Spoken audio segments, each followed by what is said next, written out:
video, I'm going to show the principles of the resonance theory. As everybody in the class knows at this point, resonance is a theory that we use to cover some drawbacks of the Lewis bonding structure. You guys saw resonance for the first time in Chem 2110, so here in this chapter in organic chemistry, we are going to be uh, going a little deeper into what you guys learned before. I suggest everybody to read this carefully, the textbook section on resonance, and to listen to the video and look for as much help as you can. From my recollection from the 2110 semester last spring, this was a topic that most students had more difficulties with. Also, because of it's a very relevant topic. Not only we will be using resonance throughout the semester, but also some skills that you need to develop for the full understanding of resonance theory. You will need those skills also for some of the chapters in this class. So here is the structure of the carbonate ion as an introduction to this topic. And as you can see here, this is the Lewis structure of the carbonate ion. According to this Lewis structure, we have a full negative charge -1 over this oxygen, a full negative charge -1 over this oxygen. This one is neutral. There is a double bond in this CO bond and a single bond here and here, okay? So that's the Lewis structure for the carbonate ion. Now, if we actually look at the real structure of the carbonate ion, meaning the experimental structure, right, the experimental fact, then in the real structure of a carbonate ion, the three oxygens, they share the same fraction of negative charge. In addition to that, the bond length of the three oxygens is exactly the same. That's an experimental fact. In this structure, because this bond is double bond, this bond should be shorter. Once again, that's not the reality. Okay, so there are two clear facts here in regards to the experimental structure of the carbonate ion that actually do not match with this Lewis structure. So this is an example in which basically a Lewis structure fails to give you the real structure, an accurate representation of the real structure of this ion. Okay? And also, you can see how you could draw another two Lewis structures that are equivalent to these ones. Okay? In both, they have the same problem. So none of these single structures will account for the real structure of the carbonate ion. So as same as it happens with a carbonate, there are several examples in which a single structure does not provide a truly accurate representation of the real structure of this molecule or ions. So in those cases, we need to use on paper several Lewis structures, and that's what we call resonance theory. So, as I said many times already, resonance theory is a theory. It is simply a tool that we use as scientists to write on paper the accurate structure of certain molecules or ions for which a single Lewis structure is not accurate enough. That's what resonance theory is.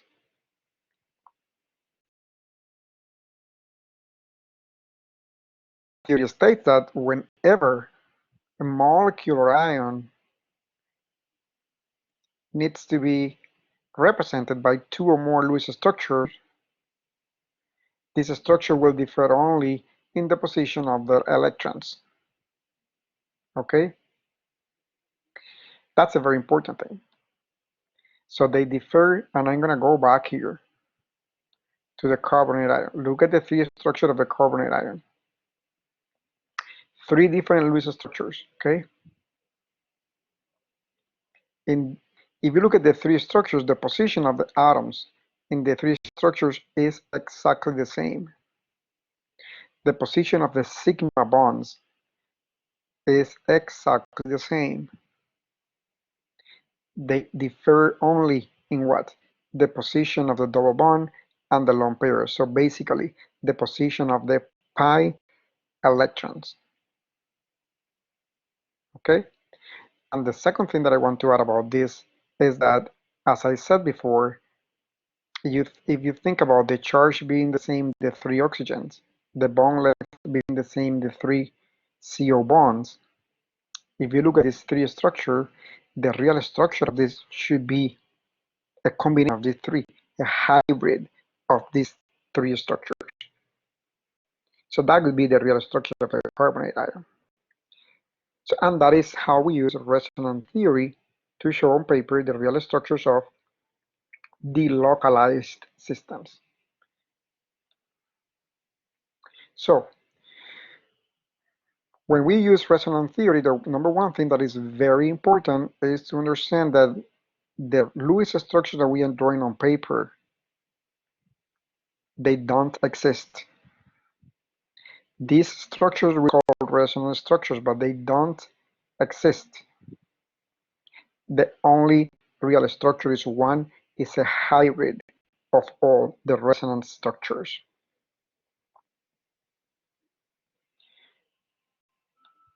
So resonance theory, you must understand that it's just that a theory.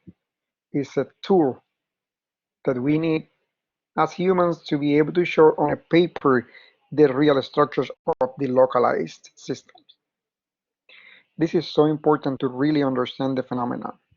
You guys must understand that it's a single structure for the compound, for the molecule, for the ion, there is just one structure. And we just are looking for a way to show that structure on a piece of paper by drawing. And we understand that drawing a single Lewis structure is not enough. So now what we are going to do is to use several Lewis structures and say the real structure is a combination of all of them. That's what resonance theory is. So to master resonance theory, I think that everyone must learn two basic things. The number one thing is you must be able to recognize the localized system. Why is that? Because you need to be able to see a structure and determine if that structure is that Lewis structure is an accurate representation of that molecule or not. The only way is to determine or to answer this question: is this molecular ion a delocalized system? If the answer is no, a single Lewis structure is enough. If the answer is yes, it is a delocalized system, then we need to use several structures to show its real structure. We need to use resonance theory. So you must be able to recognize the localized systems, molecules in which there are pi electrons delocalized. And by definition, I like to tell all the time to my students that whenever you see three or more sp2 atoms next to each other, that is a delocalized system. I will explain why a little later. But to begin with, because you must know hybridization at this point, my suggestion is you look at a molecule, assign hybridization to every atom, and then if you see that you have three or more sp2 hybrid atoms next to each other, then you can definitely tell that you are in presence of a delocalized system. Therefore, you must use resonance theory to show its real structure. And the second thing that you must master is to learn how to use the language of resonance, which basically means how to show on paper, how to write on paper, how to develop all the resonance structures that will account for the real structure of a delocalized molecule or ion. So let's go a little deeper into recognizing the localized system.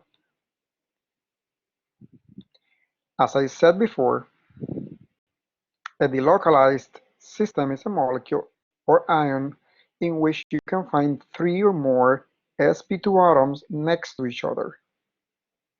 So here I'm going to give you 3 very common examples, okay, of delocalized versus isolated sp2 atoms.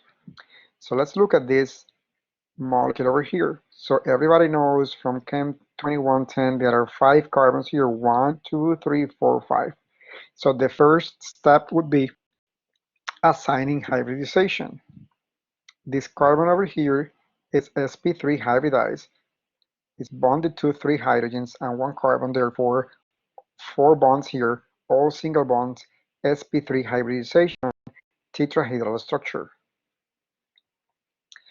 This carbon over here has a double bond, therefore this is an sp2 carbon. Same as here, so we have 2, and the next one we have another sp2 carbon and another sp2 carbon. So here we have 4 sp2 carbons next to one another, therefore we can say that this is a delocalized system. Because it's a delocalized system, I can tell that this Lewis structure is not an accurate representation of the real structure of this molecule, because the system is delocalized. There are pi electrons that are delocalized, so I would need to use resonance theory to show the real structure of this molecule. We look at the one next to it, same number of carbons, 1, 2, 3, 4, 5. The carbon here on the end is sp2 hybridized, double bond. Next carbon is sp2, a double bond. And the next carbon here is a carbon with 4 bonds, 2 hydrogens, 1 carbon and 1 carbon. All of them are single bonds, no double bonds here, therefore this is an sp3 hybridized carbon. Here we have sp2 and sp2. So we have basically 2 sp2, but the next carbon is sp3. 2 sp2, but the next carbon is sp3. Therefore, this is not a localized system because we only have 2 isolated double bonds.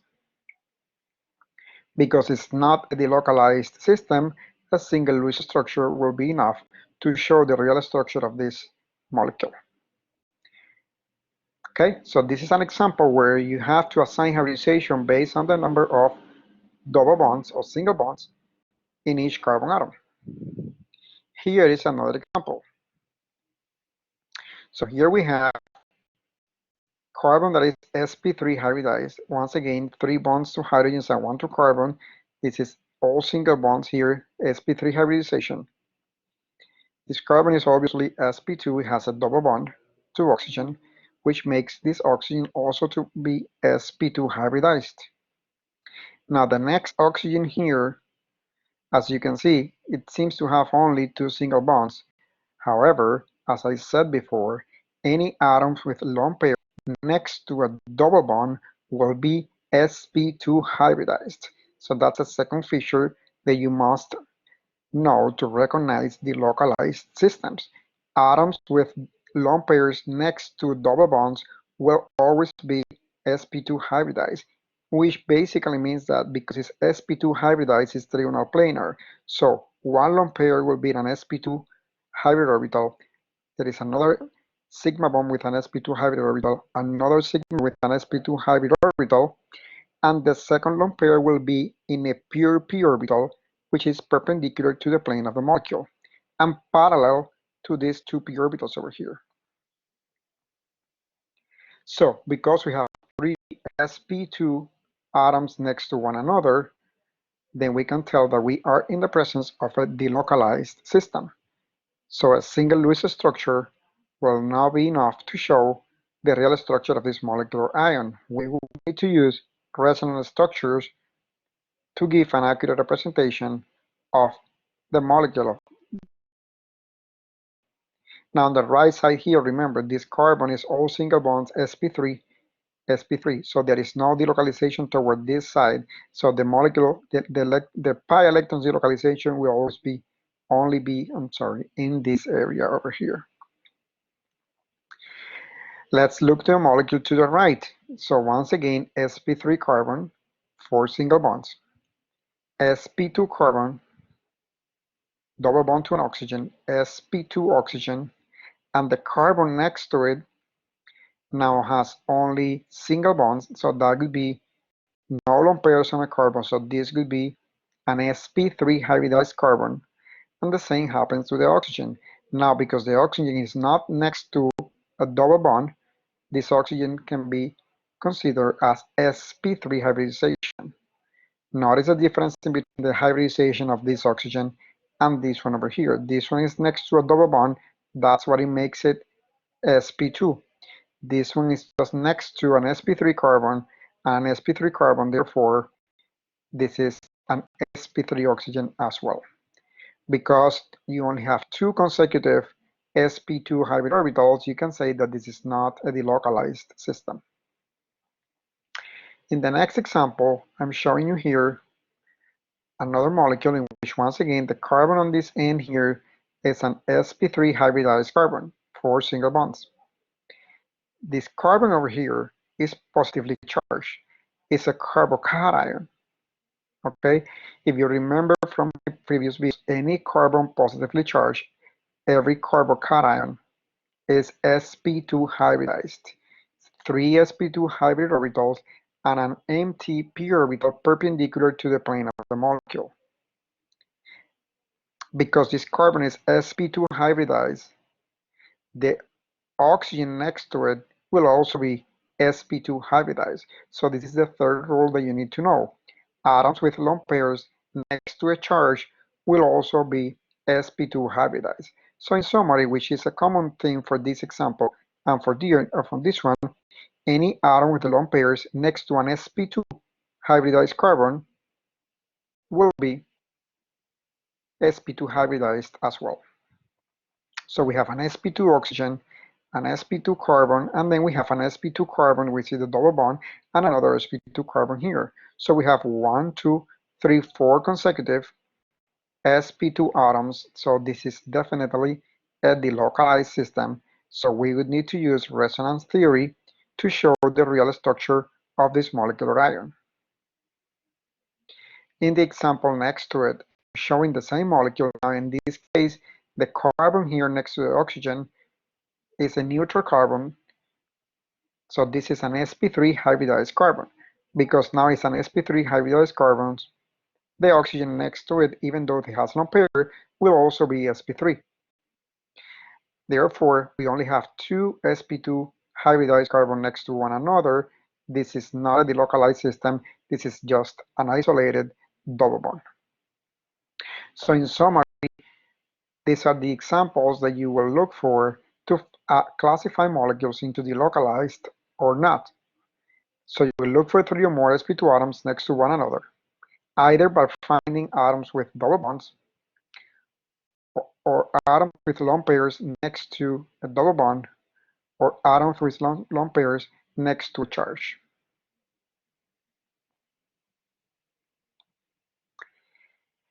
The second thing that I mentioned before is that you need to learn really well how to use the language of resonance.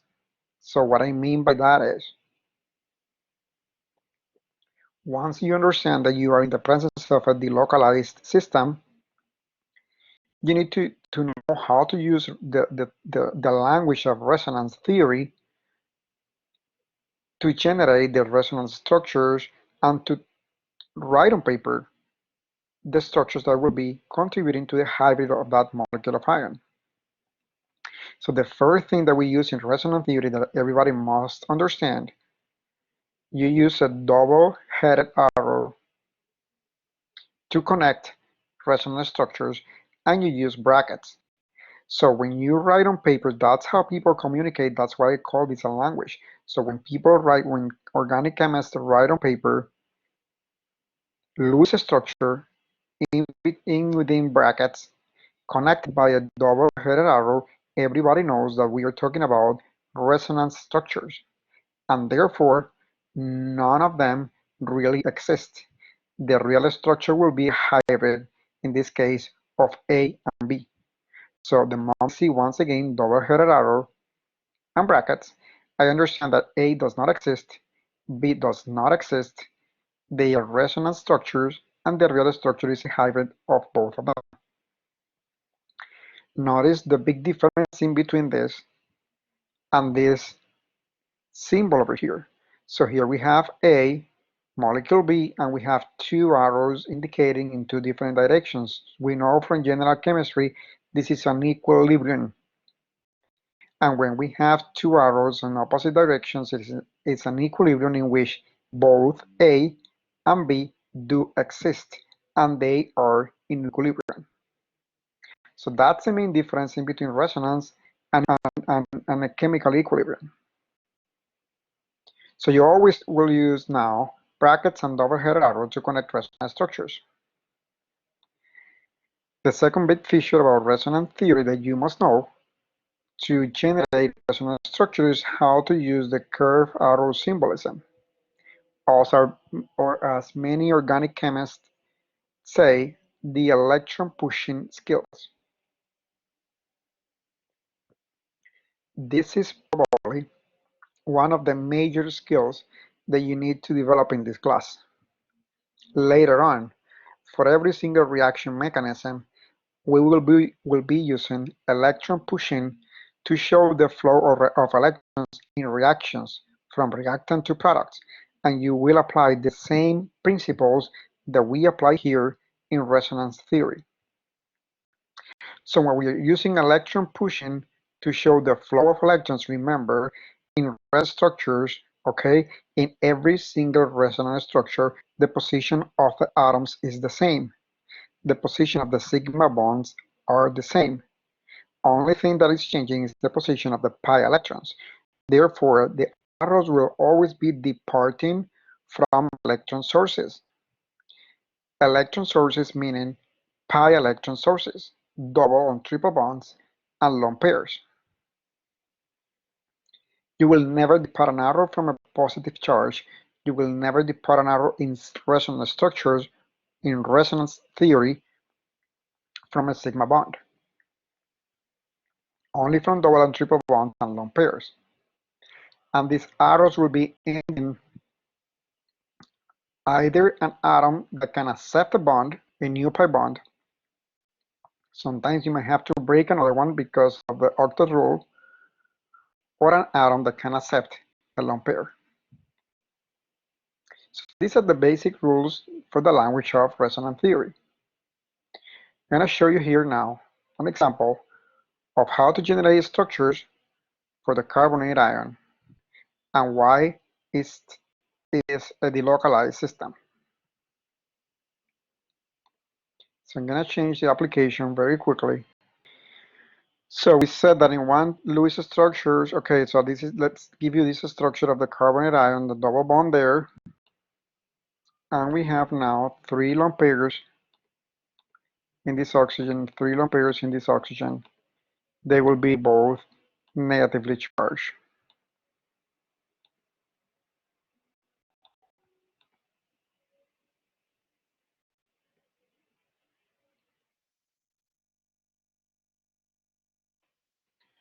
These oxygens will be negatively charged.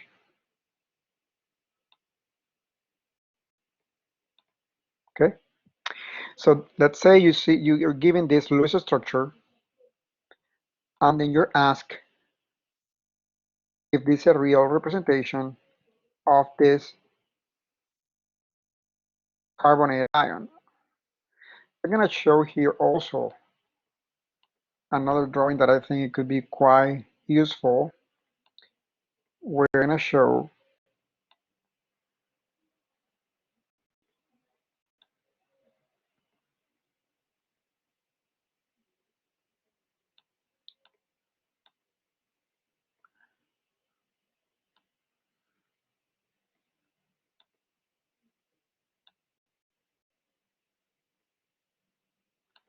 the structure of the orbitals.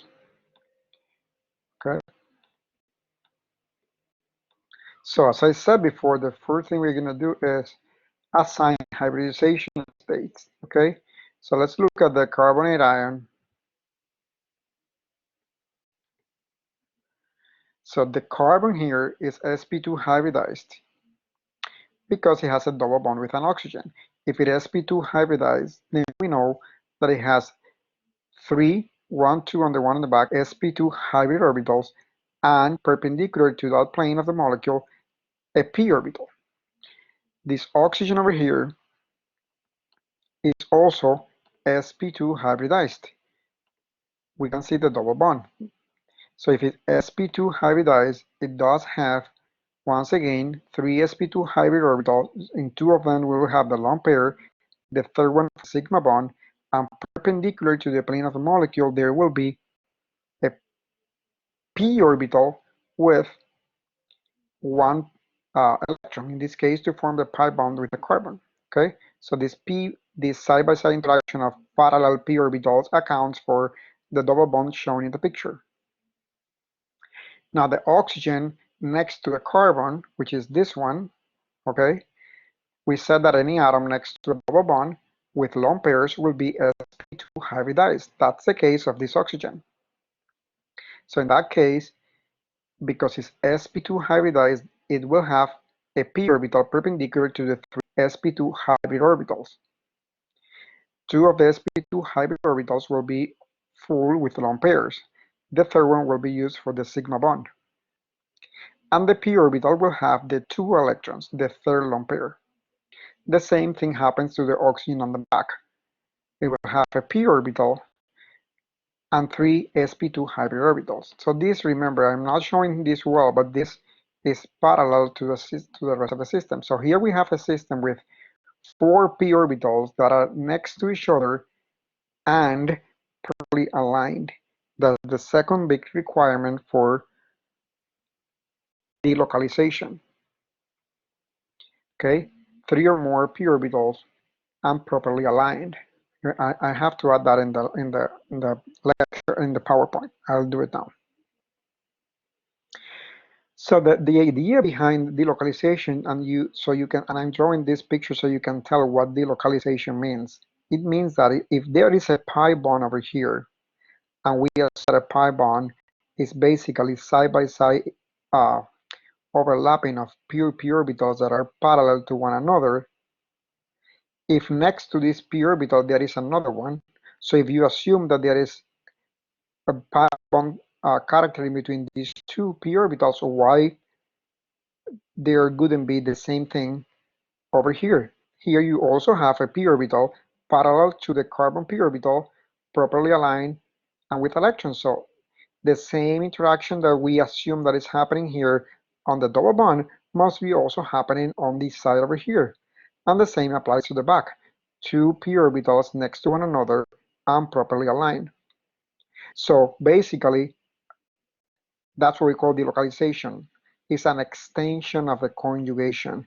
It's when the electrons are delocalized, when pi electrons are actually all over the volume, this area of the molecule. They are not fully localized in a bond, but they are actually delocalized in a given area of the molecule.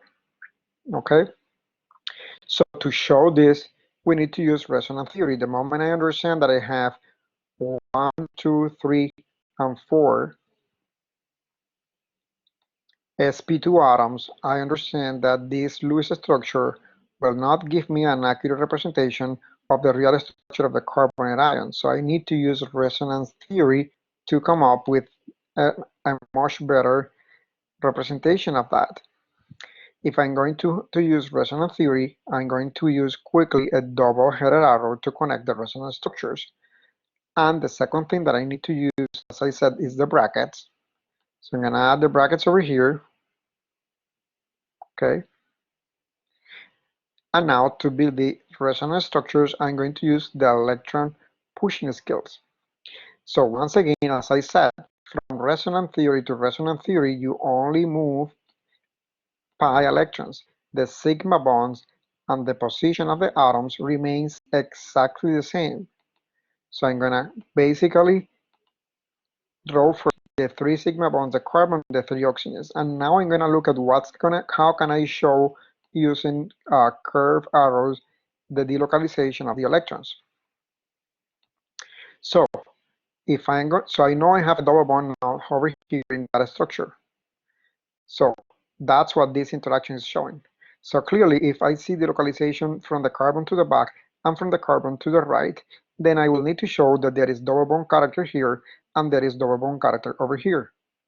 For the double bond character here, what I need to do then is use a curved arrow that is departing from a source of electron and is ending in the position in which a new bonding will be formed.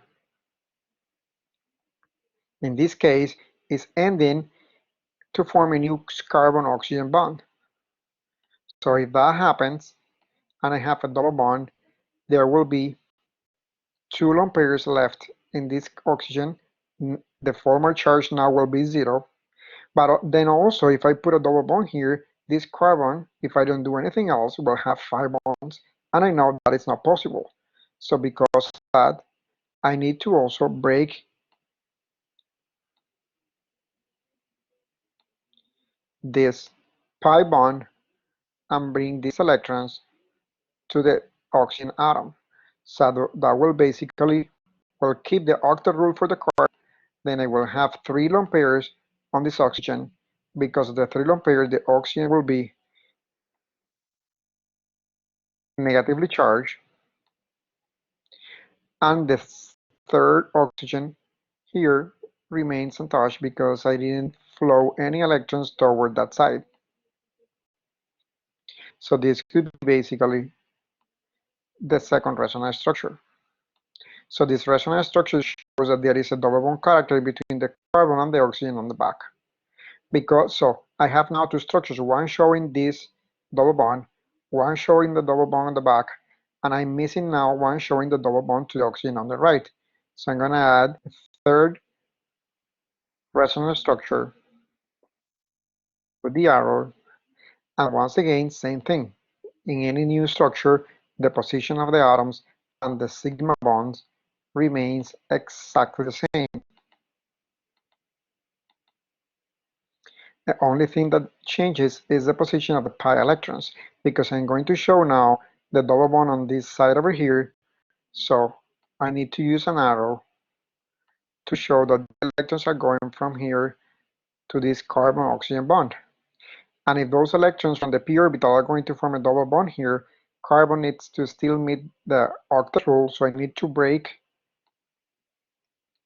this bond over here, and these pi electrons will be going to the oxygen. So that basically means that I will have a double bond on this carbon, and then only 2 lone pairs on this oxygen, which will be neutral. And then I will have 3 lone pairs on this oxygen now in this structure because the double bond pi electrons went over there. So I'm gonna change now to a partial negative charge the moment I have 3 lone pairs. And the same thing will apply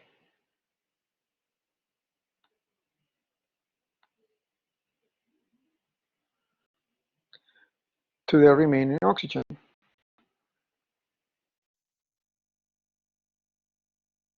The remaining oxygen, this one on the left, I didn't do anything with it, so it's gonna stay the same. So I'm gonna add there 3 lone pairs, and I have the negative charge. So that will account for the third resonance structure. So now, a few things that I want to mention regarding this. As I said, in every resonance, so first of all, as a summary, I knew that I needed to use resonance theory because I had 4 sp2 atoms next to one another. This is a delocalized system and properly aligned. Because of that, I needed to generate resonance structures. The question is how many? So in this case, as I say, I do the p orbitals in the original molecule, and I know that in my original Lewis structure, I was showing the double bond toward this side, so I am missing the double bond character toward the back and toward the, so that's what I need two more resonance structures. In every resonance structure, the position of the atoms and the position of the sigma bonds is exactly the same, and you just use the curve arrows to show how you're going to push the pi electrons to go from one structure to the next. Same thing applied to from the second to the third. Something really also relevant about resonance structures is that, as you see, the total charge in each resonance structure is exactly the same and must always be exactly the same. Total charge here is -2, total charge here is -2, total charge here is -2. So whenever you are building resonance structures, make sure that total charge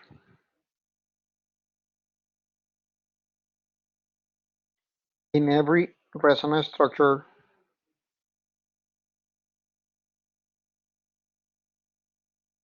is the same. Make sure that position of the atoms is the same. Make sure that position of sigma bonds is the same. Also, make sure that curve arrows are properly depicted, meaning that always departing from sources of electrons, always ending in either forming a new bond or a new lone pair. Okay, so those are the things that you need to take into account whenever you go through resonance theory. Let's go back to the slides again, and maybe I'll show you another example later.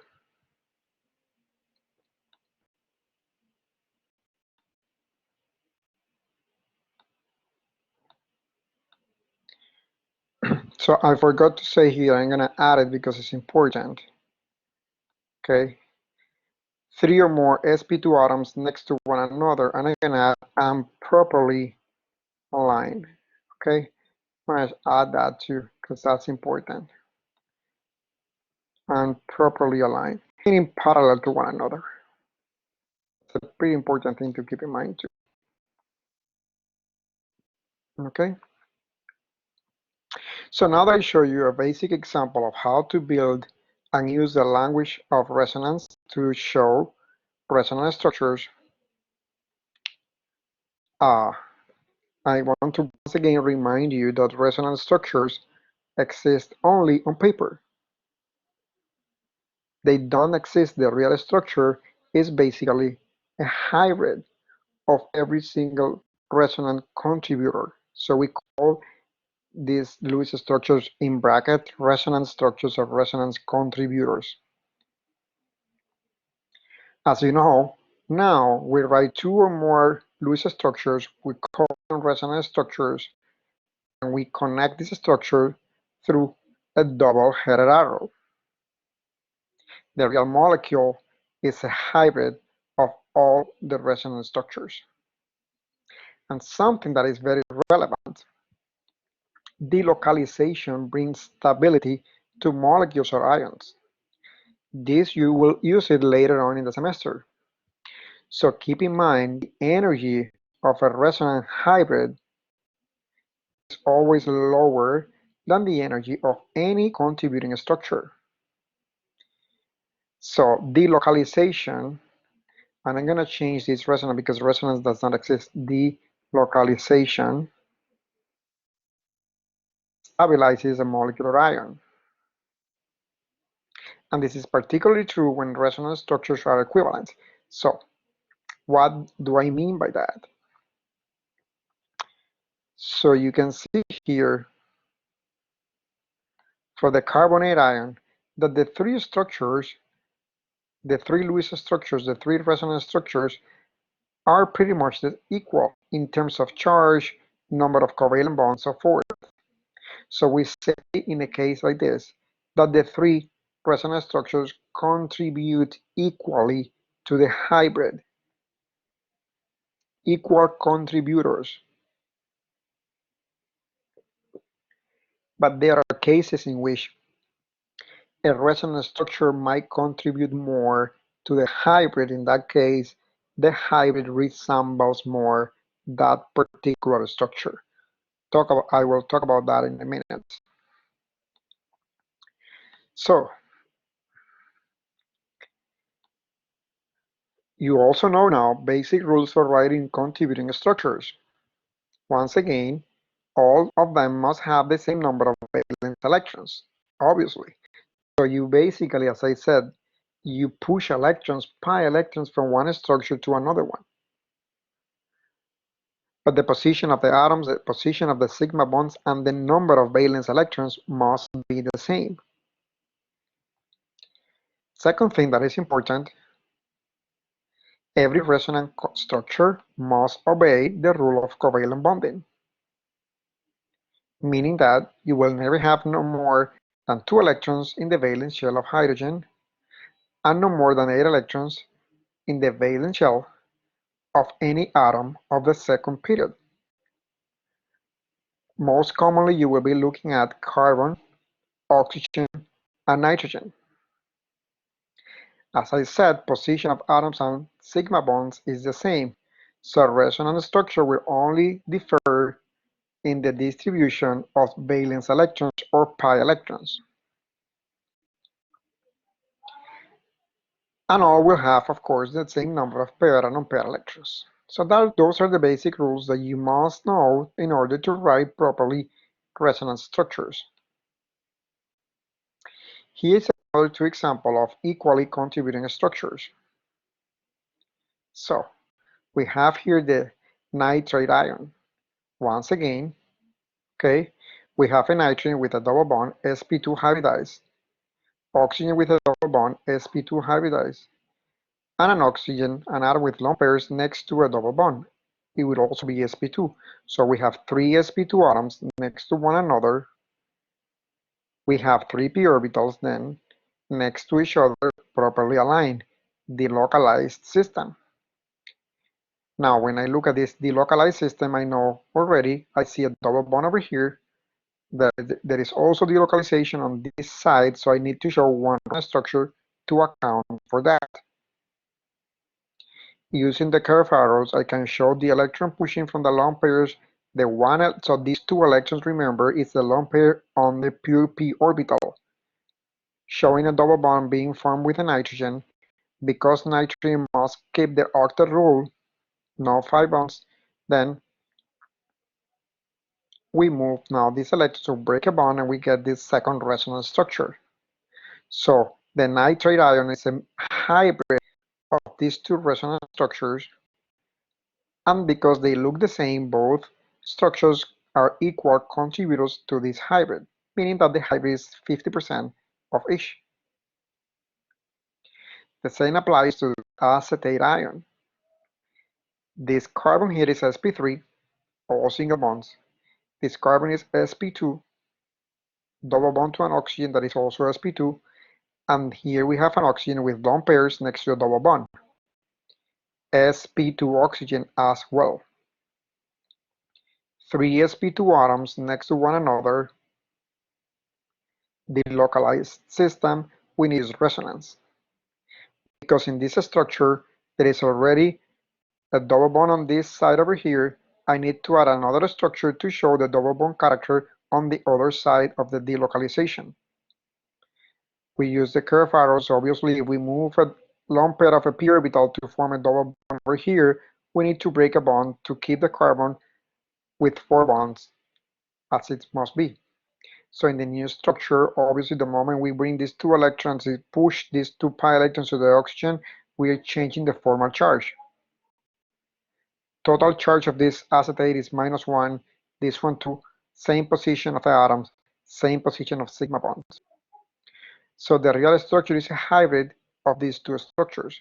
Because they look alike, because they are similar, they are equal, identical, we can say that these structures are equal contributors. However, as I said before, there are cases in which structures do not contribute equally to the hybrid. And in those cases, we tell that there are a set of rules of preference rules, priority rules, that will allow you to determine which structure is a major contributor. So here I'm showing an example of a carbonyl compound with a methyl group bonded to an oxygen. Obviously, this is oxygen 3 by 3 bonds will be positively charged. It's good that we come to this example because we've been repeating many times so far. If we assign hybridization here, obviously this carbon is sp3, oxygen is sp2, and this carbon is sp2. These two are hydrogens. So you would say, why are you using resonance if there is only two? So in this case, I mean, even though the book treats this as resonance, it's just to show bond polarity, okay? So it's not that you can't really talk about delocalization here because it's only two, but definitely we can show electronic distribution, pi electron distribution using for that resonance theory, which is a different thing. So we have an oxygen here positively charged because it has three bonds, 1, 2, 3. Only thing that we can do is moving these electrons toward the oxygen. A very important rule is whenever you have a situation like this, the electrons are only flowing toward the most electronegative atom, always. That's the logic. So if we flow the electrons towards this side, okay, then the lone pair of the pi will go now to the oxygen. Now we have an oxygen with two lone pairs, which will be neutral, but now we are leaving the carbon with three bonds. So in these two resonance structures, we have positive charge plus 1, total charge here plus 1, position of the atoms and sigma bond is the same. They are correct. However, if we look at these two structures, we can tell that they are not the same. So in one case, we can see how every atom here has a complete valence shell. So there are A electrons in the valence shell of carbon and A electrons in the valence shell of oxygen. However, if we look at this structure over here, there are A electrons in the valence shell of oxygen, but there are only 6 electrons in the valence shell of carbon. So this carbon has an incomplete valence shell. Therefore, this structure contributes more to the hybrid, meaning that the real hybrid will resemble this structure. So the number one rule, priority rule that you will look for when you compare contributors in resonance structures is the number of filled valence shell. Every structure in which atom has filled valence shells, they will be higher contributor. So it's important to remember that this is called priority rules. So there are 4 priority rules. This is the first one. When you compare resonance structures, as soon as you see one difference in priority number 1, just stop. You don't need to analyze priority number 2, 3, or 4 because that's what priorities are for.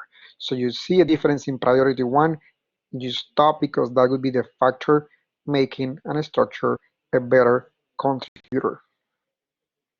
If priority 1 is the same for both or 3 or 4 structures, if there is no difference in priority number 1, then you go to priority number 2. Priority number 2 is the number of covalent bonds. Very similar to priority 1. So you basically count how many covalent bonds do you have. These are the two same structures that we used before. You can see how here we have 8 covalent bonds. 3 here with the hydrogen, 4, 5, 6, 7, 8. If we look at the covalent bonds here, we have 3, 4, 5, 6, 7. So the higher the number of covalent bonds, the more the contribution of that structure. That is, once again, priority rule number 2. If you see no difference in priority rule 1 or in priority rule 2, then you go to priority rule number 3. In priority rule number 3, we look at separation of unlike charges. Structures that has actually separation of unlike charges will contribute less to the hybrid. And that makes sense because if you have opposite charges next to one another, obviously this will be very energetic. So this is a similar example to the previous one. Once again, only two sp2 atoms here. So what we are showing here, okay, is the flow of electrons toward the more electronegative atoms to show the bond polarity. Okay, these are two resonance structures, but by far this is the higher contributor because it has a higher number, in this case a higher number of covalent bonds. So priority rule number 1 also applies at higher, so fill valence shell, higher number of covalent bonds. So you would even need to get to this point. But this is just an example to show you what unlike charges are. Okay, so this is in the text, but I don't think this is the best example, once again, because in these two cases you already have priority 1 that applies to. But in any case, this is what they refer to unlike charges next to one another. Whenever you have that in a structure, that structure will be a very low contributor to the hybrid. And if priorities 1, 2, and 3 do not apply, you can always go to priority number 4. In priority number 4, what we are looking for is a negative charge being on a more electronegative atom, or the positive charge being on a less than electronegative atom. Both applies to. Okay, so whenever you compare structures and there is a structure in which, let's say, you have a negative charge on an oxygen, and there's a structure in which you have a negative charge on a carbon, because carbon is more, oxygen is more electronegative, this structure will be a better contributor. Okay, for example, this structure you compare to this structure, the one and the third one, the A and C, they both have the same number of covalent bonds. Okay, so what's the difference in between them? The negative charge here is in a very highly electronegative atom compared to this one. So this structure, because of that, will be a better contributor than structure C. Obviously, they will be much lower contributors as compared to B, because B has a full octet, higher number of covalent bonds, and higher number, and every atom has a full valence shell. Okay, so it's a summary of this, and you will see examples of that in the problem sets that I will give you, and we will try some problems on the lecture on Thursday. But the summary of this is, there are cases in which the structures will have different level of contributions to the hybrid. The higher the contribution, the more the hybrid will resemble that structure. In this case, to determine which is the highest contributor, you need to follow the priority rules. And once again, priority rules means exactly priority. You go one at a time, and the moment you find the difference, you stop. Number 1, filled valence shell. Number 2, number of covalent bonds. Number 3, separation of unlike charges. And number 4, negative charge on a more electronegative atom. So with this lecture, with this video, we have learned the basic principles of resonance theory, particularly when to identify that we need to use resonance theory to show an accurate representation of a delocalized system. So we have learned to recognize the localized system. I have also given you the basic elements to learn the language of resonance, how to use electron pushing skills to show the flow of pi electrons from one resonance structure to the next one. We learn how to use the double-headed arrow and also the brackets. So with this in mind, Guys, you need to just practice, okay? Keep in mind that resonance, once again, is just a tool to cover for the limitation of the Lewis structure to represent the real structure of the localized systems, okay? We will practice more on Thursday, and I will upload problems in the online homework and on Blackboard for you guys to solve and practice. Resonance is practice, practice, practice, and is a highly important topic, not only for this chapter, but also for the rest of the semester. Thank you.